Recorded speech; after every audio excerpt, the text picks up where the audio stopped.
Start करते हैं reaction intermediates. तो इंटरमीडिएट्स क्या होते हैं, हमने पढ़ा था कि किसी भी रिएक्शन में रिएक्टेंट्स के साथ हम स्टार्ट करते हैं और प्रोडक्ट डायरेक्टली नहीं बनता। कभी कभी क्या होता है, रिएक्टेंट पहले किसी एक चीज में कन्वर्ट होते हैं, फिर वो चीज आगे प्रोडक्ट में कन्वर्ट होती है।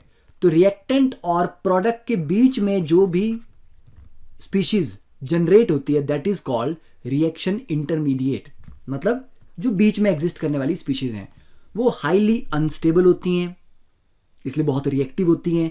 तो जैसे ही बनेंगी इमीडिएटली उसके बाद वो कंज्यूम हो जाएंगी। ठीक है, तो फर्स्ट इज कार्बोकैटायन। तो कार्बोकैटायन तो हमने पढ़ा है कि ऐसी इंटरमीडिएट स्पीशीज जहां पर कार्बन के पास 3 बॉन्ड होते हैं, मतलब 6 इलेक्ट्रॉन्स हैं उसके पास, ऑक्टेट इनकम्प्लीट है। ठीक है, तो it is a carbon intermediate which contains 3 bond pairs and a positive charge on it.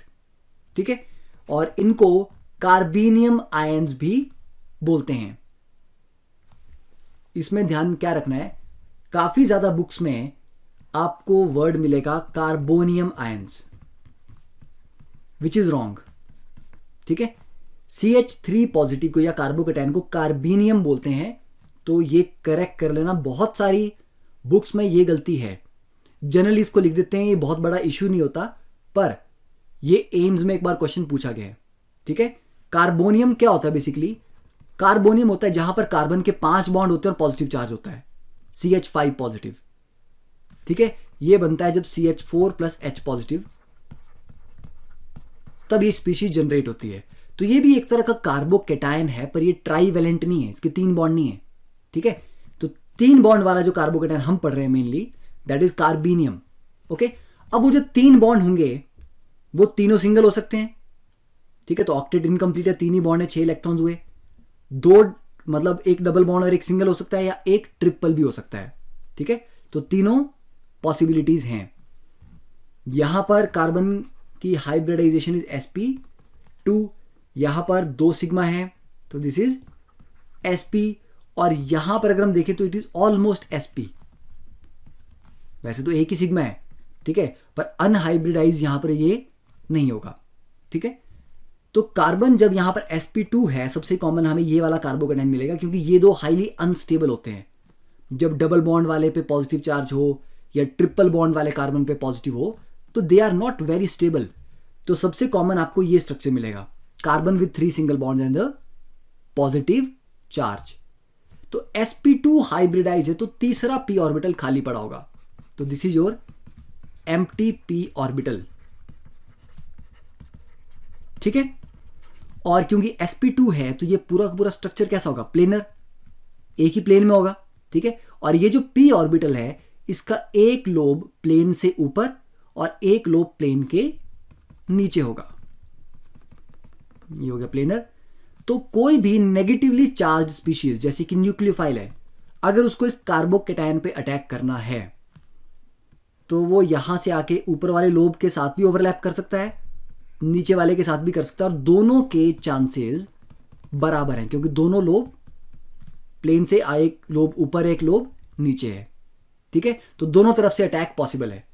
तो it is electron deficient species with 6 electron in the octet. Okay, तो फर्स्ट इतना नोट डाउन करो। अब next देखते हैं कि इसकी प्रेपरेशन हम कैसे करते हैं। Heterolysis of a covalent bond, जब भी कोई कोवलेंट बॉन्ड है, सबसे कॉमन एग्जांपल आपको आएगा CX बॉन्ड का। ठीक है, एक्स इज जनरली हेलोजन, तो हेलोजन क्योंकि ज्यादा इलेक्ट्रोनेगेटिव है तो उसके ऊपर आएगा पार्शियल नेगेटिव चार्ज, कार्बन पे पार्शियल पॉजिटिव चार्ज। तो जब ये बॉन्ड टूटेगा हिट्रोलाइसिस से तो ये दोनों इलेक्ट्रॉन X लेके बाहर निकलेगा, तो कार्बन के पास रह जाएंगे सिर्फ 3 बॉन्ड और positive charge plus X negative. तो दिस इज कार्बोकैटायन। तो हिट्रोलाइसिस से जनरेट होते हैं, और प्रोटोनेशन ऑफ एल्कीन और अल्कोहल जैसे CH3 CH double bond CH2। ठीक है, इसकी प्रोटोनेशन करनी है, मतलब इस पे H पॉजिटिव ऐड करना है।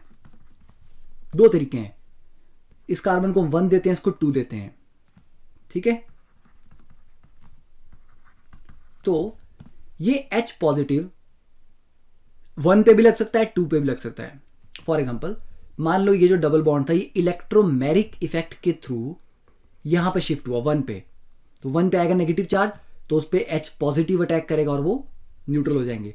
तो इस वाले पे क्या हो जाएगा, 2 वाले कार्बन पे बचेगा पॉजिटिव चार्ज। ठीक है, तो सीधी सी बात है, अगर H पॉजिटिव 1 वाले पे लगता है तो 2 वाले पे पॉजिटिव जनरेट होगा। ठीक है, ये CH2 और ये CH2 पॉजिटिव। अगर H पॉजिटिव 2 वाले कार्बन पे लगा तो फिर 1 वाले कार्बन पे जनरेट होगा पॉजिटिव चार्ज। ठीक है, तो एल्कीन की प्रोटोनेशन से जनरेट होता है। अब ये पहला वाला जो है इट इज 1 डिग्री कार्बोकेटाइन, क्योंकि जो कार्बन पॉजिटिवली चार्ज है वो प्राइमरी कार्बन है। दिस इज 2 डिग्री कार्बोकेटाइन, क्योंकि जिस कार्बन पे पॉजिटिव चार्ज है वो 2 कार्बन से कनेक्टेड है। ठीक है, सिमिलरली मान लो अल्कोहल है।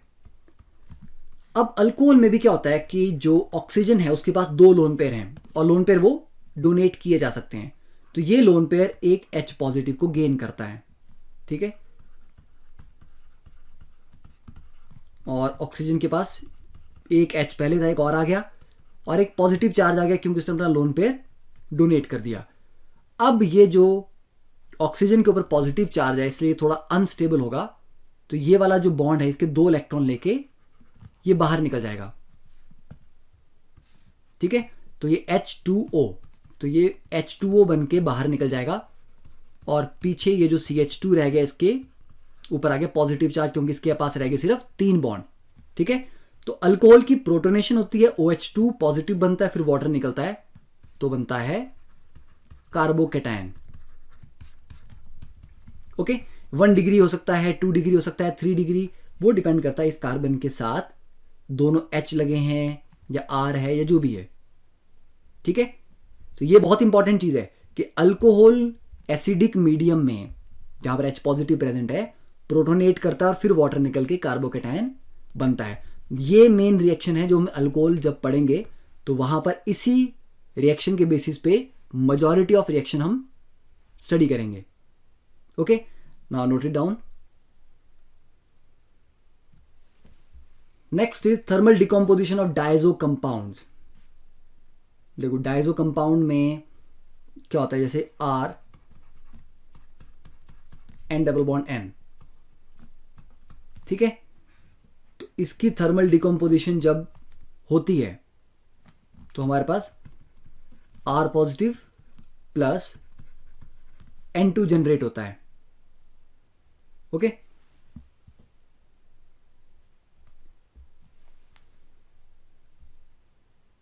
Next is the thermal decomposition of diazo compound. Diazo compound is something like this, N triple bond N positive और साथ में कुछ नेगेटिव होता है। ठीक है, जैसे कि X नेगेटिव है, तो काइंड ऑफ सॉल्ट्स हैं ये जो R और N के बीच में बॉन्ड है ये ब्रेक करके नाइट्रोजन के ऊपर आएगा और फाइनली R पॉजिटिव जनरेट होगा प्लस N2 अलग हो जाएगा। ठीक है, R positive is the carbocation here. तो ये डायजो कंपाउंड जब हम रिएक्शन में पढ़ेंगे तब आपको ज़्यादा क्लियर होगा। तो अभी जस्ट इंफॉर्मेशन के लिए कि हाँ, thermal decomposition of diazo compound से भी कार्बोकेटाइन जनरेट होते हैं। ठीक है,